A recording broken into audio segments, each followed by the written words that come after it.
예수님의 십자가의 죽으심을 교회는 제일 강조합니다. 암만 강조해도 지나칠 수가 없는 우리 신앙의 중심이 되는 내용입니다. 그런데 만일에 예수님이 십자가에 죽으시고 그냥 십자가의 죽으심으로 끝났다고 한다면은 어떻게 될까? 그런 생각을 해보신 적 있으실지 모르겠지만 만일 그렇다고 그런다면은 오늘날 교회는 있을까? 없을 거예요. 우리가 이 자리에서 예배드릴 일이 있을까? 그것도 없을 것입니다. 우리의 신앙, 그건 지금 우리가 가지고 있는 신앙 그것도 이제 없을 거예요. 그러니까 기독교도 없을 것이겠고 당연히 교회도 없을 것이겠고 구원도 없을 것입니다. 예수님의 십자가의 죽으심 그 후에 일어난 예수님의 부활은 이건 기독교 신앙의 핵심이죠. 복음의 핵심인 내용입니다. 이게 없으면 기독교 신앙은 없는 것이 될 것이겠고 복음도 없는 것이 될 것입니다. 오늘은 이제 지난주 이어서 예수님의 부활하심에 대한 내용입니다. 우리가 이제 이렇게 사도신경으로 신앙 고백을 합니다. 장사한 지 사흘 만에 죽은 자 가운데서 다시 살아나시며, 장사한 지 사흘 만에 이렇게 이제 우리가 신앙 고백을 합니다. 이게 무슨 소리일까? 예수님이 십자가에서 죽을 고생을 하셨다. 예수님께서 십자가에서 아주 죽을 만큼의 고난을 당하셨다. 이게 아니라는 거예요. 예수님이 십자가에서 완전히 죽으셨다는 것입니다. 예수님께서 십자가에서 고난당하심으로, 아니 그 이전에도 고난당하심으로 우리에게 은혜가 되는 것이 있어요. 우리의 연약함을, 우리의 고통을, 우리의 아픔을, 우리의 슬픔을 예수님께서 공감해 주세요. 이해해 주세요. 히브리서에 있는 대로 연약함을 동정하신다고 이해하시고 공감해 주시고 용납해 주시고 지지해 주시고, 그런데 그게 우리에게 유익이 되어지고 힘이 되어지지만은 그것만으로 끝난다고 그런다면은 그럼 우리에게 구원은 일어나지 않습니다. 예수님께 십자가에 달리셨을 때 거기 예수님의 죽음을 확인하는 이런 일들이 기록되어져 있습니다. 거기 군인들이 이렇게 합니다. 요한복음 19장 32절에서 34절에 보면은 군인들이 예수께 이르러서는 이미 죽으신 것을 보고 창으로 옆구리를 찌르니 곧 피와 물이 나오더라. 예수님과 함께 십자가의 양편에 달렸던 사람들이 있어요. 이 죽었는지 살았는지 확인하려고 군인들이 그 다리를 꺾습니다. 뭘 어떻게 꺾었는지, 창으로 찔러서 칼로 베어서 꺾었는지 모르겠는데, 그러면 살아있으면 막 으악 하면서 이제 반응이 있을 겁니다. 근데 예수님 앞에 왔는데 보니까 이미 죽었어요. 그런데 확인을 해보려고 옆구리를 창으로 찔렀다고 그랬더니 피와 물이 나오더라. 저거 설명을 보니까 그냥 살아있으면 그냥 피가 쏟아질 것인데 죽은 상태가 되면 피와 물이 이렇게 분리되어진다. 그러니까 예수님이 저 모습은 예수님이 완전히 죽은 상태라, 이런 설명이 이제 있습니다. 죽으시고 그 다음에 이제 장사한 지 사흘 만에 예수님이 이제 장례식을 치릅니다. 그것도 이제 요한복음에 보면은 요셉이라고 하는 사람이, 이 사람은 공회원인데 빌라도에게 찾아가서 예수님의 시체를 이제 요구를 합니다. 그리고 이제 예수님의 시체를 가지고 와서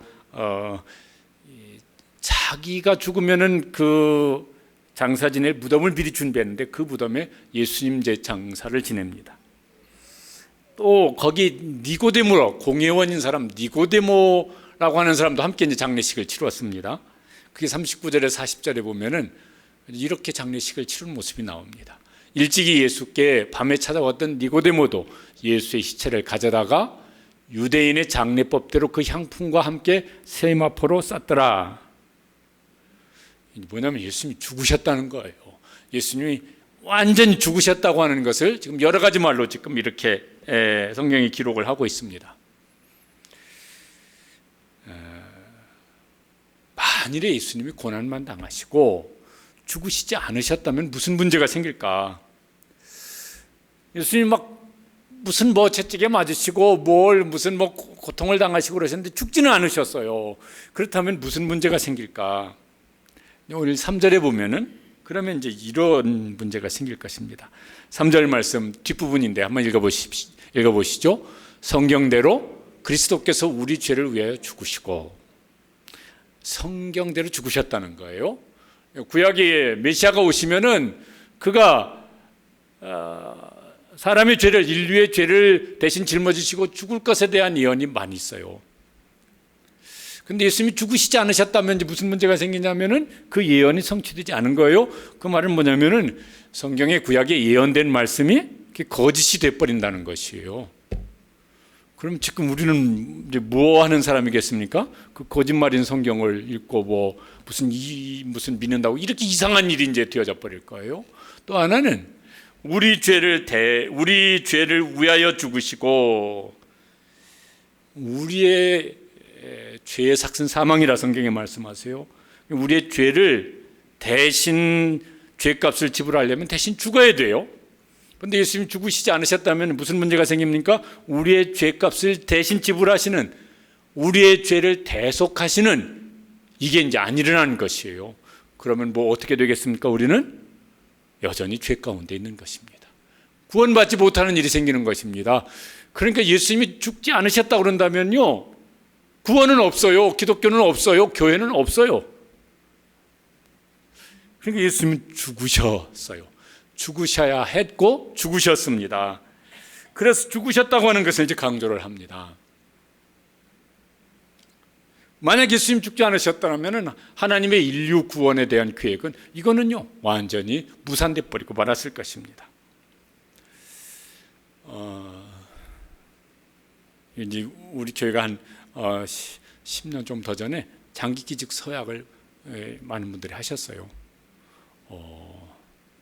그 장기기증 운동본부에서 그 매달 이렇게 이제 거기 책자가 나옵니다. 거기 이제 보면은 아주 감동적인 얘기들이 있어요. 각막 그 기증을 받은 분들은 한 번도 지금까지 살면서 눈으로 본 적이 없어요. 그런데 그 각막 기증자를 통해서 각막 이식 수술을, 여러분 각막 기증은 눈알을 뽑는 게 아니라 여기 있는 여기 렌즈 같은 걸 요걸 이제 여기에 이렇게 채취해 가는 것입니다. 그럼 눈으로 보여요. 생전 처음 이제 혹은 가족의 얼굴도 보고, 무슨 뭐 결혼했으면 아내 얼굴도 보고 자녀의 얼굴도 보면 얼마나 감격스럽겠어요. 또 어떤 분은 막 일주일에 막 3번 4번 막 신장 투석을 받았는데, 신장 이제 이식 수술을 받아가지고 그 투석을 안 해도 이제 이렇게 생활을 할 수 있어요. 폐 이식 수술을 받아가지고 뭐 계단 한 계단 두 계단 올라가는 것도 숨차서 못했는데, 건강한 사람 폐 이식 수술 받은 다음에 막 저는 설악산 이번에 올라갔다 등산하고 왔습니다. 뭐 이런 막 얘기도 있어요. 그 장기를 이식받음으로 생명을 이식받은 거예요. 그러니까 그걸 기증한 사람이나 그 가족에게는 얼마나 안타까운 죽음이겠지만은 기증받은 사람 입장에서는 얼마나 고마운 죽음인지 몰라요. 예수님이 죽으셨습니다. 예수님이 죽으심으로 하나님께서 우리에게 주시려고 한 것이 있습니다. 그건 이제 뒤에 나오는 예수님의 부활의 그 예수님의 부활 생명을 우리에게 이식해 주셔서 그 생명으로 영원히 살게 하시려고 하는 일을 위해서 예수님이 죽으신 것입니다. 그러니까요, 예수님의 죽으심은 장기 기증자의 죽음보다 그 참 얼마나 고마울까, 그 상상만 해도 얼마나 고마울까. 예수님의 죽으심 때문에 우리가 예수님의 십자가를 생각할 때마다, 찬송할 때마다, 묵상할 때마다 그런 감사함, 그런 고마움이 우리 마음속에 이렇게 늘 새로워질 수 있는 그런 신앙 고백하는 성도들 될 수 있게 되시길 간절히 바랍니다. 예수님께서 죽으셨어요. 그렇게 죽으셨는데 죽은 자 가운데서 다시 살아나시며 부활하십니다. 3일 만에 부활하십니다. 예수님의 죽으심이 역사적인 사건인데 예수님의 부활하심도 똑같이 이제 역사적인 사건입니다. 오늘 이건 이제 로마서 고린도전서 15장에는 예수님의 부활의 증거들을 이렇게 이제 말씀을 하는 것이 나옵니다. 4절 말씀에 보면은 이렇게 이제 말씀합니다. 같이 읽어보시죠. 장사 지낸 바 되셨다가 성경대로 사흘 만에 다시 살아나사. 예수님의 죽으심도 이제 구약에 예언됐지만은 그 메시아가 오시면은 죽으시고 부활할 것도 성경에 예언되어 있습니다. 그 성경 말씀을 하나님께서 선지자들을 통해서 예언하게 하셨어요. 하나님은 거짓말을 안 하시는 신실한 분이시니까 그 예언된 말씀을 하나님이 성취시키십니다. 그래서 어떻게 하세요? 예수님이 죽으셨을 뿐만 아니라 죽은 자 가운데서 3일 만에 다시 살리시는 일을 하나님이 하신 것입니다. 그 베드로 사도가 이제 설교를 할 때 사도행전 2장에 보면은 이런 이제 설교를 하는 내용이 나옵니다. 그는 선지자라. 저건 다윗을 가리키는, 다윗은 왕인데 다윗은 선지자예요. 그래서 하나님의 하실 일을 미리 보고 아는 사람이었습니다. 그래서 다윗이 저렇게 예언을 했어요. 그리스도의 부활을 말하되 그가 음부의 버림이 되지 않고 그의 육신이 썩음을 당하지 아니하리라 하더니 이 예수를 하나님이 살리신지라. 하나님이 다윗의 입을 통해서 그렇게 예언하게 하셨는데 그 예언이 이루어지게 하기 위해서 예수님을 죽은 자 가운데서 어떻게 하셨다고요? 다시 살리셨다고요. 이게 아무나 믿어지지는 않아요. 왜? 사람이 할 수 없는 일이라서. 근데 누가 하셨다고 말씀합니까? 전능하사 천지를 창조하신 하나님이 그렇게 하셨다고. 하나님이 하시면 하시는 것이죠. 사람도 사람마다 능력의 차이가 참 많아요. 똑같은 사람인데 어린아이는 여기 계단도 다 못 올라와요. 그 부모는 애를 들쳐업고 계단을 다 걸어 올릴 수 있어요. 똑같은 사람이지만 똑같은 능력을 가지고 있는 것이 아니잖아요. 하물며 전능하사 천지를 창조하시는 하나님께서 죽은 자를 살리시고자 하면은 살리시는 것이죠. 그렇게 예언하게 하셨기 때문에 그 예언을 이루시기 위해서 하나님께서 예수님을 죽은 자 가운데서 장사된 지 사흘 만에 다시 살리신 것이에요. 예수님께서 죽으시기 전에 제자들에게도 여러 차례 말씀을 하십니다. 내가 죽고 3일 만에 부활할 것이라고. 그 중에 마태복음 16장 21절에 보면은 제자들에게 예수님이 하셨습니다. 같이 읽어보시죠. 많은 고난을 받고 죽임을 당하고 제3일에 살아나야 할 것을 제자들에게 비로소 나타내시니. 근데 여러분 그 성경 읽어보면 예수님의 제자들이 예수님께서 몇 번이나 말씀하셨거든요. 강조하여서 예수님의 제자 12명 중에 가룟 유다는 뭐 떠났다 치고 떠났으니까 11명 중에 한 명이라도 예수님 죽으신 다음에 예수님 부활하신다고 그러는데 혹시라도 부활하시려나? 요런 그 호기심, 기대심을 요만큼이라도 가졌던 제자가 있습니까? 없어요. 왜? 안 믿었어요. 어떻게 죽은 사람이 살아나? 그 당시 유대인들 중에 특별히 이렇게 바리새파 사람들은 죽은 자가 다시 부활한다고 하는 이런 신앙이 있었어요. 그런 영향을 받았을 텐데도 그게 말이 그렇지 어떻게 실제로 예수님 죽었다가 다시 살아나실 수가 있어? 그런 일이 어떻게 가능하겠어? 그래서 예수님 부활하신 다음에 그 제자들에게 나타나십니다. 봐라, 내가 죽었다가 다시 부활했다라고 하는 것을 이제 나타났어요. 그 목격자들을 여기 이제 15장에 몇 사람을 이제 기록을 합니다. 5절에 보면은 누구에게 보여주십니까? 게바, 베드로죠. 시몬 본래 이름이고 예수님 베드로라고 이름 바꿔주셨고 그것도 요 게바라고 또 이제 이렇게 부르기도 했습니다. 예수님께서 부활하신 후에 제자들에게 이제 여러 번 나타나십니다. 그 중에요 베드로는 어떻게 만났냐면 이렇게 예수님을 부활하신 예수님을 만났습니다. 나는 고기 잡으러 다시 갈릴리로 갈 거야. 가서 고기 잡는데 밤새 빈 그물이었습니다. 부활하신 예수님이 나타나서 그물을 배 오른편에 던지라. 그래가지고요 그 말씀을 순종해서 던졌더니 거기 이제 기적이 일어났어요. 그때 잡은 물고기 숫자가 성경에 나와 있습니다. 몇 마리? 153마리. 그때 베드로가 달려 나와서 예수님 앞에 이제 엎드립니다. 그리고 예수님께서 네가 나 사랑하냐? 사랑합니다. 진짜냐? 그렇습니다. 그렇다면은 내 양을 먹이라. 내가 너에게 맡긴 사명을 다시 감당해라. 그래서 이제 베드로가 새롭게 이제 일어서는 내용이 이제 나옵니다. 후에 12제자계와 12제자들이 부활하신 예수님을 몇 번이나 이렇게 만나는 일이 이제 복음서 끝부분에 보면은 기록되어 있습니다. 그 중에 제자 중에 도마, 이건 우리 부엌에 있는 도마 이런 게 아니고 그냥 이름이 도마예요. 그 도마는 나는 그냥 말만 들어가지고 눈으로 보기만 해가지고는 못 믿겠어. 난 만져봐야 되겠어. 그래서 예수님 그럼 만져봐라. 그래서 뭐 손에 있는 목자국도 옆구리에 창자국도 다 넣어서 만져보고 예수님 부활하신 게 맞네. 그래서 나의 주님이시고 나의 하나님이십니다. 그래서 엎드려서 이제 그렇게 신앙 고백을 하는 것이 이제 요한복음에 보면 나옵니다. 그 후에 500여 형제에게 일치해 보이셨나니, 이건 어느 시점인 정확지 않지만은 예수님이 승천하실 때일 것 같아요. 여러분, 성경에서 유대인들이 숫자를 세는 것이 이제 나옵니다. 대체로 누구만 세냐면은 전체 다 세지 않고 남자 숫자만 세요. 그것도 20세에서 50세 요 정도의 남자 숫자를 셉니다. 왜 그러냐면은 군대로 징집할 수 있는 인구를 조사하는 거예요.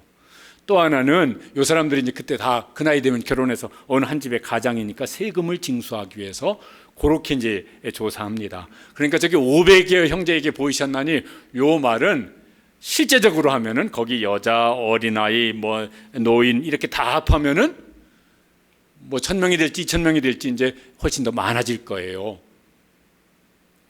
요즘에는 이제 드문데, 이거 뭐지, CCTV 카메라 차에 뭐지 이거 블랙박스 이게 다 있으니까 요즘에는 그거 드문데, 전에는 가끔 이렇게 사거리 이런 데 이렇게 현수막 걸려 있었어요. 목격자를 찾습니다. 뭐요? 교통사고 목격자. 이 사람 사고를 낸 사람이 나 그거 안 했습니다.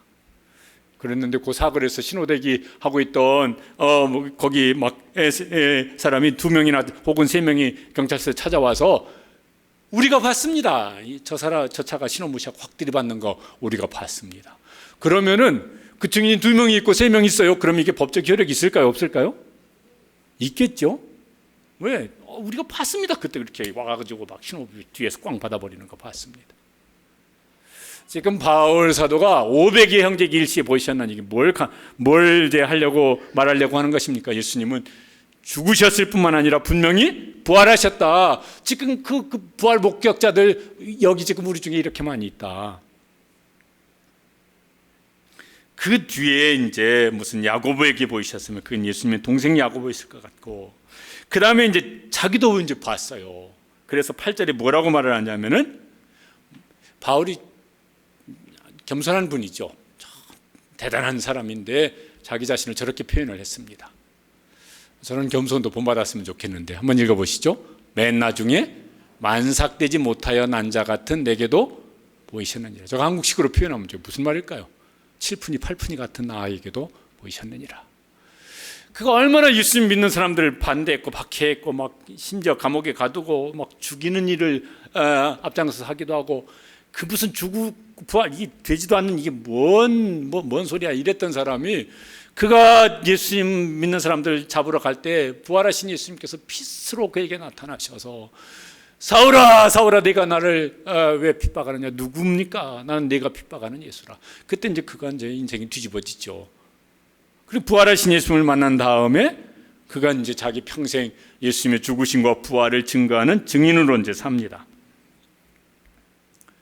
제자들도 막 처음에 그렇게 안 믿었다가 예수님 몇 번이나 부활하신 예수님을 만난 다음에 베드로 사도가 이제 사도행전에 설교하는 것이 나오는데 자기는 자꾸 증인이라고 말을 해요.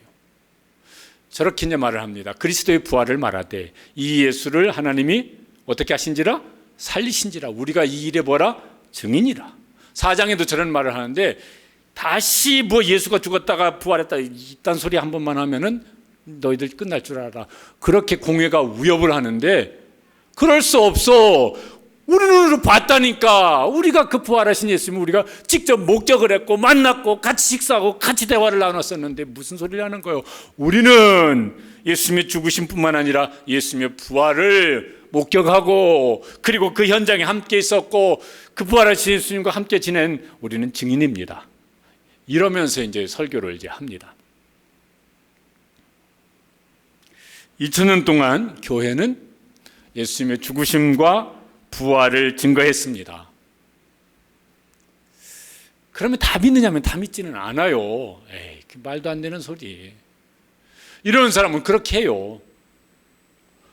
예수님의 부활을 막 설명하는데 어떤 신학자들 중에서도 이게 진짜 그걸 인정할 수가 없어. 어떻게 그런 일이 가능해? 이런 사람들 중에서는요, 뭐 이런 설명도 있다고 그래요. 기절설. 예수님이 실제 죽으신 것이 아니라 그 고통이 너무 심하니까 그때 기절을 했다가 저 무덤 속에, 서늘한 무덤 속에 눕혀놓으니까 비로소 이제 정신이 돌아와서 무덤 열고 나왔다. 그렇게 하면 말이 되잖아 그거. 기절했다가 다시 깨어날 수도 있지. 말은 되는데 뭐는 안 되겠어요? 성경은 부정될 거예요. 또 어떤 사람들은 성경에도 나온 거예요. 그때 그 종교 권력자들이, 예수님을 십자가에 못 박는 일을 주동했던 권력자들이 예수님이 부활한 다음에 빈 무덤이 돼버렸거든요.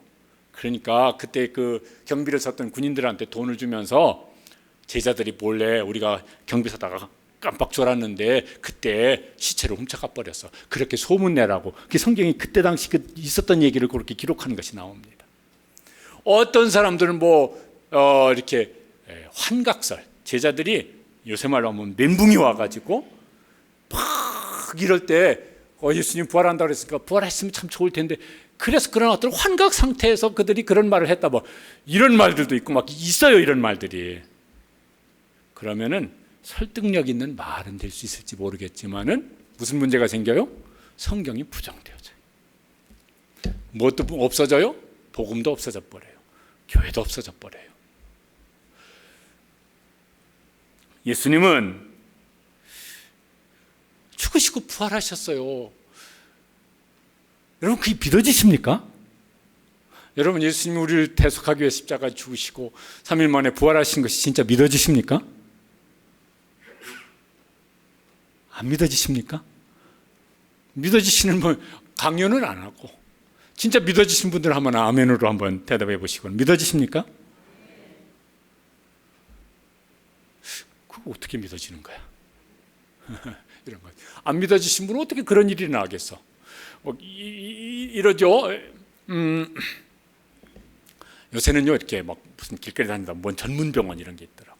먼 전문병원. 그런 분들은 의사분들이 그 부분에 아주 개 전문의여서 잘 치료하는. 그러니까 어디 아플 때요, 특별히 의사 중에서도 어떤 전문의 중에서도 아주 거기 뛰어난 이런 치료 할 수 있는 능력을 가진 병원을 찾아가는 건 참 좋은 일일 것 같아요. 근데 만일 길을 지나가는데 전문병원이 하나 있어. 무슨 병원이냐면은 죽은 사람 살리는 전문병원.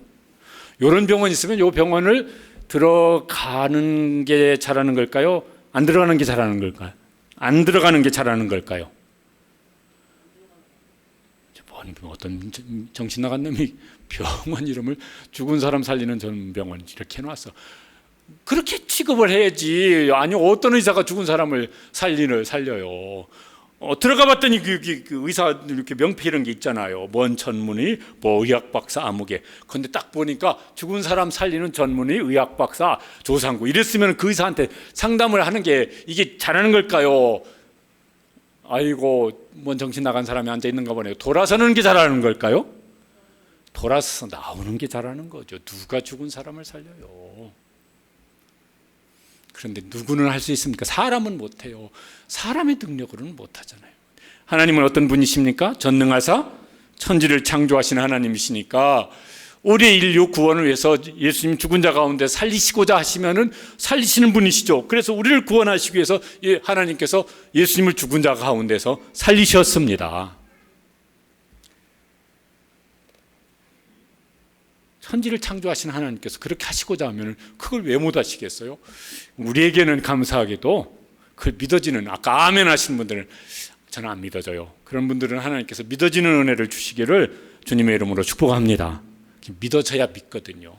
믿으려고 해서 믿어지는 게 잘 안 되는 것 같아요. 그런데 믿어지시는 분들은 이게 참 은혜 중에 은혜고 복 중에 복입니다. 그 믿음이 눈으로 보는 어떤 것보다도, 손으로 만지는 어떤 것보다도 더 확실한 믿음으로 그 믿음을 가지고 우리의 삶을 살아갈 수 있는 그런 믿음의 사람들 되시기를 주님의 이름으로 축복합니다. 만일 예수님이 부활하지 않으셨더라면 이제 무슨 문제가 생기게 되어질까? 그걸 안 읽었지만 거기 이제 14절 15절에 보면은 이렇게 말씀하는 게 있습니다. 같이 한번 읽어보시겠습니다. 우리가 전파하는 것도 헛것이요 너희의 믿음도 헛것이며 우리가 하나님의 거짓 증인으로 발견되리니. 왜냐하면 성경이 이 거짓말책이 되잖아요. 예수님이 부활하지 않으셨는데 여기 성경은 부활했다고 말하면 이건 거짓말이잖아요. 우리는 뭐예요? 거짓말을 믿는 사람들이니까 이게 참 어리석기 짝이 없는 사람이고, 저는 지금 여기 설교를 하고 있습니다. 그냥 이상하게는 안 생겼죠. 멀쩡하게 보이긴 멀쩡하게 보이죠. 근데 멀쩡하게 생겨가지고 거짓말을 막 지금 막 목에다 핏대 세워가지고 하고 있으니 그것도 얼마나 한심한 일이겠고. 17절 18절에 보면 또 이렇게 말씀합니다. 읽어보시겠습니다. 여전히 죄 가운데 있을 것이요 또한 그리스도 안에서 잠자는 자도 망하였으리라. 예수님이 죽으심으로 끝났으면은 우리도 뭐예요?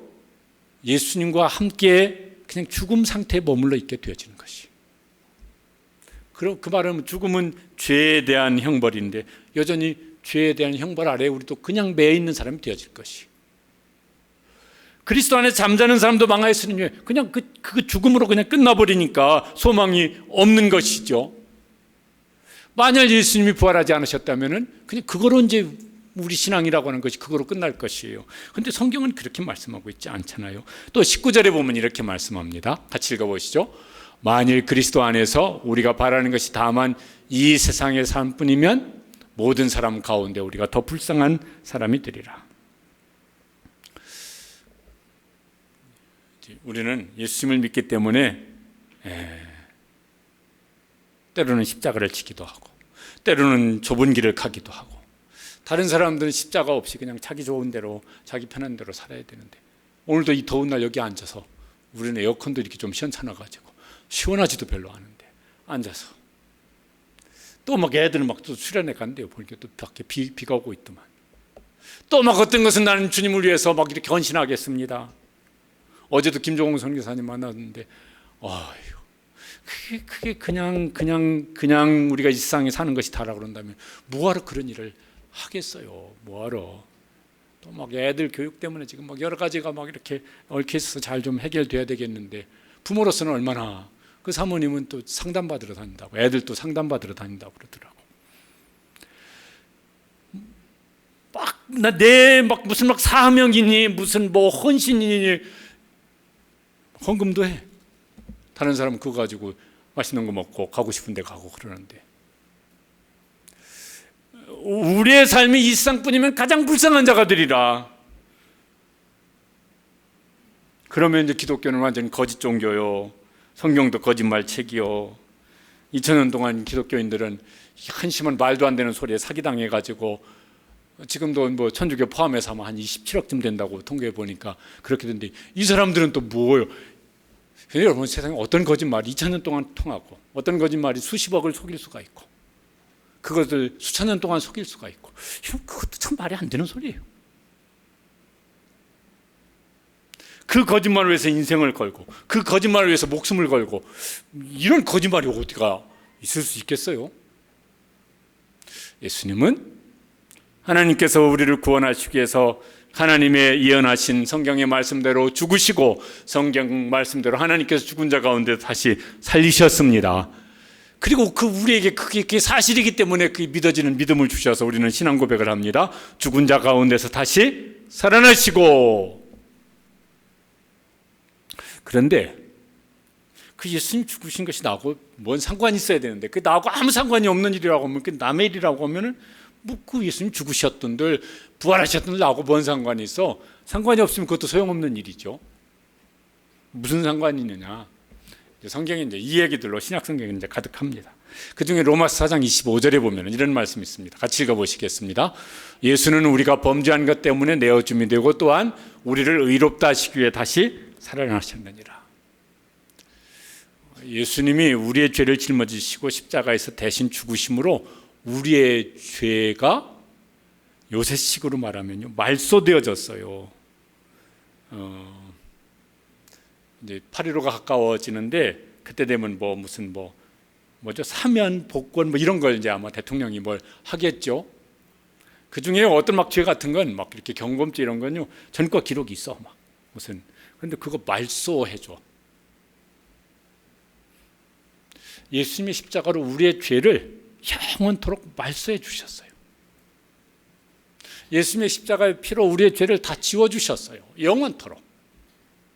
그리고 우리에게 복권을 해주십니다. 뭔 복권이냐면은 우리의 생명을 복권시켜 주는 거예요. 정치인들은 무슨 뭐 선거권, 뭐 피선거권 이런 거 복권되기를 바라는데 막 그래서 눈 빠지게 기다리는 사람들이 있을 텐데, 예수님을 믿는 사람에게는 생명의 복권을 주셨어요. 우리가 언젠가 다 이제 죽음이 찾아오면 죽을 텐데, 예수 믿는 사람에게는 예수님의 부활 생명을 우리에게 심어주심으로 생명을 복권시켜 주셨다고. 영원히 사는 생명으로, 천국에서 영원히 사는 생명으로 그렇게 우리의 생명을 복권시켜 주신 것입니다.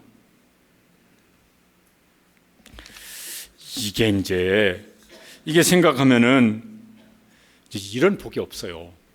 2부 예배 마치고 이제 시간 좀 있어서 3부 이제 이렇게 예배 저 목양실에 좀 이제 잠깐 앉아 쉬는데, 꼭 그런 때 전화 오는 경우도 있어서 이렇게 이제 휴대폰을 이제 보다가 거기 뭐 이렇게 뉴스도 막 기사 하나 봤어요. 그런데 이런 뉴스가 있더라고. 미국에서 복권이 13억 뭐 몇천만 달러 복권 당첨된 사람이 있대요. 우리 돈으로 하면 한 1조 5천억 복권 당첨된 사람이 있대요. 저 복권 다 한번 당첨되고 이런 상상해 보시는 분 적이 있습니까? 근데 1조 5천억 복권 당첨돼서 상금 받아도 그거 다 쓰고 죽을까? 누가 몇 살 먹은 사람이 당첨됐는지 모르겠지만요, 어쩌면은 으악해서 기절해서 졸도해서 죽을 수도 있을지 모르겠고, 그거 한만 맛있는 거 먹고 한만 좋은 데 가서 구경을 해도 10분의 1, 100분의 1을 어찌도 못 먹고 못 보고 죽을 거예요. 그 사람도 확실한 거 한 가지는 어떤 그렇게 살다가 죽을 거예요. 사기당해서 열받아서 죽을지도 모르겠고, 그러니까 그렇게 살아도 저렇게 살아도 이제 다 죽어요. 근데 예수님을 믿는 사람에게 하나님께서 주신 최고의 복이 있습니다. 생명을 복권시켜 주셨어요. 로또 복권이 아니고 생명을 복권시켜 주셨어요. 영원히 사는 생명으로. 어떻게 예수님이 그런 일을 하실 수 있느냐? 그걸 여기 15장 22절에 보면은, 저거 지난주도 설명했던 말씀인데 이렇게 설명합니다. 함께 읽어보시죠. 아담 안에서 모든 사람이 죽은 것 같이 그리스도 안에서 모든 사람이 삶을 얻으리라. 아담은 모든 사람의 대표자로 하나님이 세우셨습니다. 그래서 아담의 한 행위는 모든 사람에게 적용되어집니다. 예수님은 둘째 아담이라고 성경에 설명을 합니다. 그래서 예수님을 믿는 모든 사람의 대표자로 머리로 하나님이 세워주셔서 예수님에게 일어난 일이 예수님을 믿는 모든 사람에게 적용되어지도록 하나님께서 그렇게 은혜를 주십니다. 그래서 예수님이 우리 죄를 위해 십자가 죽으실 때 우리의 죄는 예수님의 십자가로 옮겨지셔서 우리의 죄는 말소되어졌고, 예수님이 죽음에서 부활하심으로 예수님에게 일어난 부활 생명을 예수님을 믿는 사람에게 그렇게 복권시켜 주셔서 우리가 예수님 안에서 그 예수님의 부활 생명으로 영원히 살 것입니다. 지금은 그걸 우리가 다 볼 수 없고 다 느낄 수가 없어요. 어떤 뭐와 같을까? 이렇게 이제 임신을 하면은 뭐 우리가 옛날 학교 교과서에 이렇게 이렇게 성장해 가는 과정에 이렇게 사진이 있어요. 처음에는 이게 세포가 하나겠지. 그게 세포가 분열되어지면서 이제 생명체로 자라가게 될 것인데, 처음에 엄마는 난자, 아빠 정자가 결합했을 때는 이게 남자인지 여자인지 눈, 코 보이지도 않고 그냥 생명은 생명인데 다 없어요. 무슨 신체 장기가 속에 생긴 것도 아니고. 시간이 지나면서 그런 게 생겨요. 그거 다 알려면 이제 언제쯤 이제 알게 되겠습니까? 태어날 때, 아이고 코는 이렇게 생겼고 눈은 이렇게 생겼고 이건 지혜비 닮았고, 요건 나를 닮았어야 했는데 어이고 어떻게 요건 아빠를 닮아서 이렇게 별로 마음에 안 드네. 하여튼 그걸 태어날 때 그때 이제 보게 되어집니다. 우리에게 있는 부활 생명은 지금 뭐와 같을까 그러면은 이렇게 임신된 태아와 같은 그런 것으로 생각을 할 수 있을 것 같아요. 언제 그게 이제 완전히 드러나겠습니까? 예수님 다시 오시는 날, 그때 예수님의 부활 생명이 온전한 모습으로 그렇게 변화될 것입니다. 그래서 우리는 주님 재림을 기다립니다. 그날이 오기를. 근데 그거 좀 우리가 이렇게 좀 사는 동안, 지금 사는 동안도 예수님의 이 부활 생명의 능력을 이걸 좀 맛보며 살 수는 좀 없을까? 이걸 좀 경험하며 살 수는 없을까? 그렇게 경험하며 살았던 사람의 고백도 있습니다. 유명한 바울의 고백입니다.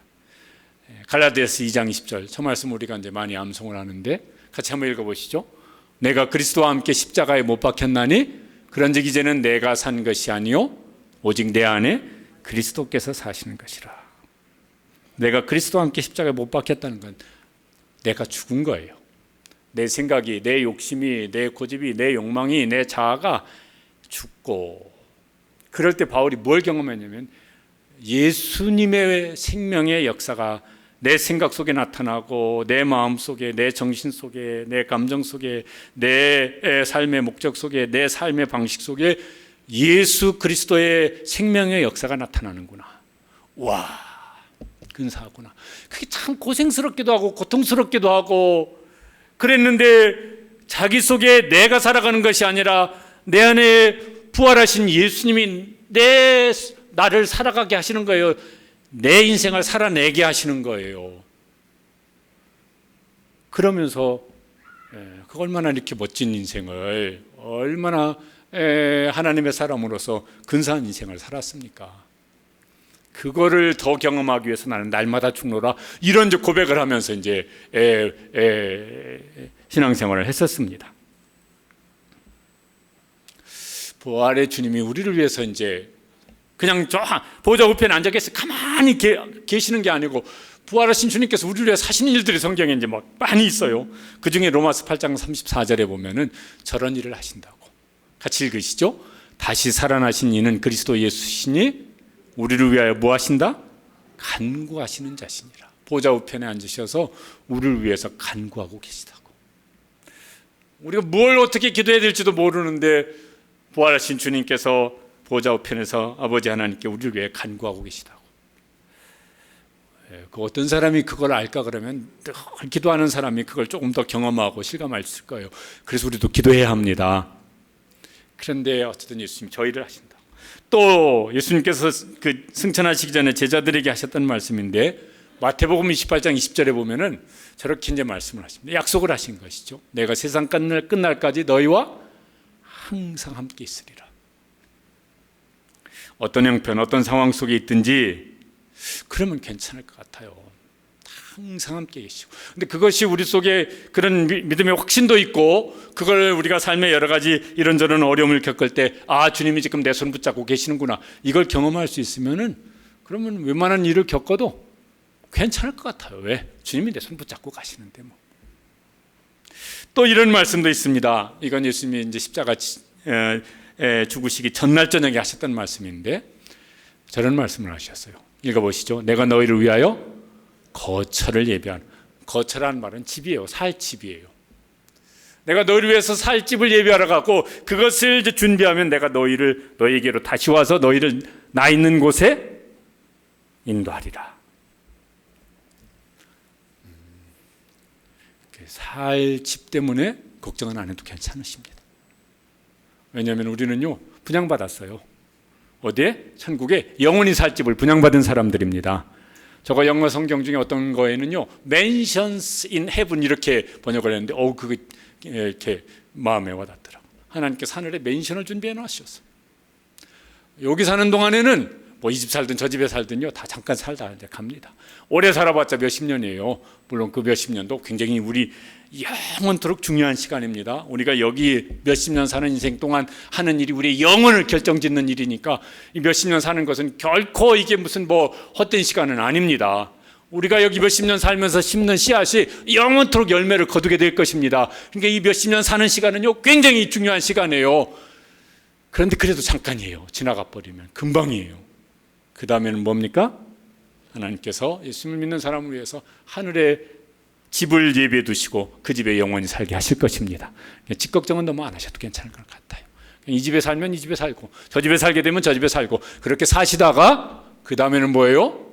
영원한 하나님이 예비해 두신, 하나님이 우리의 이름으로 이렇게 분양해 놓으신 그 집에 영원히 살 수 있는 그 복을 누릴 수 있게 되시기를 축복합니다. 그래서 소망 가지고 살자고. 여러 가지 우리가 인생 겪지만은 소망을 가지고 살자고 이제 말씀을 하세요. 산 소망을 가지고 살자고. 베드로전서 1장 3절 4절 그때 성도들에게 우리를 거듭나게 하셔서 우리에게 산 소망을, 죽은 소망이 아니고, 죽은 소망은 뭐 오늘은 괜찮은데 내일은 쓸데없는 거예요. 그렇죠. 오늘은 좋은데 내일은 안 좋은 것. 그런 것들이 우리가 살면서 겪는 일 중에 얼마나 많은지 모릅니다. 금년은 좋은데 내년에도 좋을 거라고 절대로 장담할 수 없는 일들, 이런 것들이 우리 인생 속에 많은데 그거는 산 소망이 아니라 죽은 소망일 것 같아요. 우리에게 산 소망이 있게 하셨는데 그건 뭐라? 그 다음에 보면 이렇게 말씀합니다. 같이 읽으시죠. 썩지 않고 더럽지 않고 쇠하지 않는 유업을 있게 하시나니 곧 너희를 위하여 어떻게 하신 것이라? 하늘에 간직해 하신 것이라. 하나님이 하늘에 간직해 두신, 우리를 위해서 영원토록 복되게 하시려고 하나님이 하늘에 간직해 두신, 그것은 살아있는 소망이다. 그건 절대로 무너지지 않는 소망이다. 거기에 소망을 두고 거기에 마음을 집중해서 지금 뭐 잘 되면 좋아하세요. 기뻐하세요. 어려우면은 이것도 금방 지나가요. 이게 영원한 건 아니에요. 좋은 것도 영원한 건 아니고 힘든 것도 영원한 건 아닙니다. 좋아도 금방이고 싫어도 금방이에요. 겪어보니까 그렇지 않습니까? 살아보니까 좋은 것도 금방이었어요. 휴가 가려고 하시는 분들 막 가슴 들떠 있을지 모르겠는데 이제 언제가 제일 좋습니까? 출발하기 전까지가 제일 좋은 것 같아요. 막 가슴 들떠 있을 때. 출발하고 나서부터 이제 길 막히기 시작하면, 아니 아까 저쪽 길로 가자고 했잖아. 내비가 여기로 가자고 하잖아. 내가 가는 길 저기로. 그 다음부터 이제 부부싸움이 일어날 수도 있고, 그 다음에 가서 바가지 이제 한번 씌면, 아 이거 어떤 놈들이 이렇게 또 비싸게. 그래가지고요, 가서는 즐거운 거 별로 없어. 출발하기 전까지만 좋아. 여행도 그런 것 같아. 좋은 것도 잠깐이고 어려운 것도 잠깐이라. 그게 영원한 것은 아니다. 영원한 것은 뭐다? 하나님이 하늘에 간직해 두신 것이라. 그게 우리의 영원한 소망이고 언젠가는 그것이 영원한 현실이 되게 하실 줄로 믿습니다. 예수님이 죽으시고 부활하심으로 하나님께서 예수님을 믿는 사람에게 주신 것입니다. 그러면은 우리는 괜찮은 사람이에요. 이런저런 일을 겪더라도 큰 문제는 없는 사람이에요. 뭐 무슨 막 어떤 어려움을 겪어도 또 무슨 마음대로 안 되는 것이 있어도 그러면 우리는 충분히 괜찮은 인생을 살고 있는 사람입니다. 그 소망 때문에 이렇게 현실 뭐 이런 현실 겪든 저런 현실 겪든 그 현실 앞에서 너무 걱정 마시고 너무 흔들리지 마시고 나는 이런 사람이야, 이 정도면 괜찮은 인생이야 이러면서 그 인생을 주님과 함께 감당해낼 수 있게 되시기를 주님의 이름으로 축복합니다. 들으신 적이 있으실 어떤 시입니다. 인터넷 검색에서요 내용 전체를 읽어보시면 이렇게 마음에 감동이 되어집니다. 나는 영원히 살 것입니다. 로버트 테스트라고 하는 사람이 죽음을 앞에 두고 이렇게 장기를 기증할 것을 이제 부탁을 하면서 지은 시 같아요. 저런 내용 일부분인데 같이 한번 읽어보시면 좋겠습니다. 언젠가 나의 주치의가 뇌의 기능이 정지됐다고 단정할 때가 올 것입니다. 나의 눈은 해질 때의 노을을 천진난만한 아이들의 얼굴과 여인의 눈동자의 안에 감춰진 사랑을 한 번도 본 적이 없는 사람에게 나누어 주십시오. 나의 심장은 끝없는 고통으로 신음하는 사람에게 주십시오. 나의 신장은 기계에 의존해 삶을 영위하는 형제에게 주시고 나의 영혼은 하나님께 돌려보내 주십시오. 내가 부탁한 이 모든 것을 지켜준다면 나는 영원히 살 것입니다. 야, 저 분 인생 좀 멋지게 마무리하시는 분 같아요. 이거 기증하신 분들 잘 기억하셨다가 할 수 있는 상황이 오시면은 하시고, 이렇게 운전면허증 저는 장기 기증자입니다 이렇게 하면은 여기다 표시해 주세요. 그러면 이제 뭐 어떤 불의의 사고 당하면은 이거 뭐죠? 경찰이든 누가 와가지고 이 사람 기증자네, 그리고 기증 경찰을 이제 밟아서 할 수 있다고 그러더라고요. 어떤 사람에게 얼마나 인생에 그보다 더 좋은 선물을 줄 수 없을 것 같아요. 예수님은 우리에게 십자가에 죽으시고 부활하심으로 예수님의 생명을, 부활 생명을, 영원히 사는 생명을 우리에게 주셨습니다. 그래서 우리는 영원히 살 것입니다. 지금은 그 소망을 가지고 이런저런 일 겪으며 살아요. 근데 그 소망으로 어떤 건 견디고 참고 인내하시고 어떤 것은 소망 중에 즐거워하시고 그래서 힘을 얻고 달려가는 믿음의 경주를 달려가고 그 다음에는 영원한 생명을 주님과 함께 천국에서 누리는 그런 성도들 되시기를 주님의 이름으로 축복합니다. 기도하시겠습니다. 우리 함께